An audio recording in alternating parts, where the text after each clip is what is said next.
questions from all participants in the conference, please limit your question to two per participant.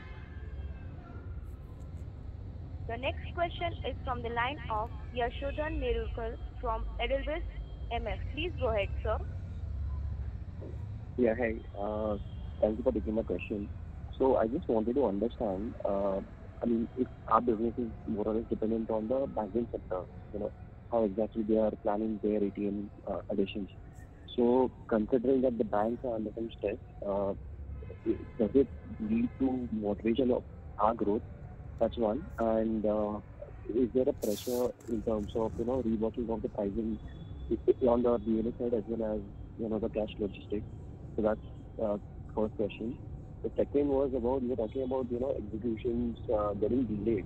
So could you come again as to why this execution was delayed? Because we had upfronted certain costs and the revenue would be, followed up in the coming quarter. So could you help me understand that again? Thank you. Okay, so the first question around the overall. So we work with banks, we work with retail. I think these are our two large sectors. From a competitive intensity of in the ecosystem, I think the competitive intensity has reduced. We saw intense competitive pressures across managed services and cash networks in the last 1.5 years. I think that seems to be getting better, but only time will tell if that remains or not. I don't think there's an issue we foresee in terms of pricing pressure or something, but banks a lot of PSU bank deployments got bunched up. The order cycles got elongated.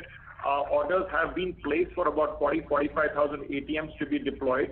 However, having said that, there is what the delays we saw is not only relevant to us but the entire industry. Given these are integrated contracts, a lot of them have seen multiple OEMs which need integration and testing, both at the bank IT level, then NPCI and MasterCard and Visa, which has led to delays in execution.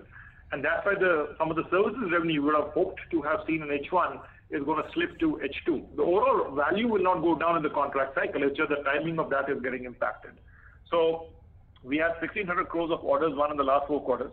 As of now, only 15% has got executed. By now, we are hoped to have at least 30-35% executed. In line with this, even our capital investment has reduced significantly, where we thought in H1 we would have spent about 120-150 crores of capex. I think our capex spend is roughly about 30 crores. Okay, so in terms of the pricing, even on the BLA side, where I think you had alluded earlier that around 75% of it is somewhat fixed. So is there any sort of indication from the bank that they would try to negotiate the pricing model, or they would be willing to continue with the similar one? Specifically to BLA, now let me underline this. We may not have interacted much with you earlier, but our overall BLA as a revenue contribution will be 10 to 12% of our revenue. We are not very aggressive on the BLA business as such. We are focused, of course, on businesses where we can get more longer term and fixed price contracts. It's not 75%, but I think we look for more fixed price contracts in BLA than transaction linked. The BLA sector did see very aggressive price bidding in the last 6 to 9 months, primarily from Ministry of Finance project incumbents, which are trying to defend their revenue as the project went end of life. We are limiting our exposure on BLA at this point and not being aggressive with that at all. So I don't think banks, once they agree on a price or something, go back and change it. I actually think that with the whole compliances rollout and all, I think prices will only tend to get better going forward.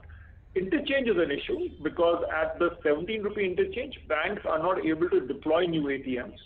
Therefore, there has been a lot of industry work going on between the banks and the regulators to relook at interchange to make it viable for them to roll out more ATMs. We are led to believe, I don't think we have full knowledge of this, that there is a strong likelihood that the interchange may go up so that deployments can start picking up in the rural areas. Okay, thank you so much. That's very helpful. Just to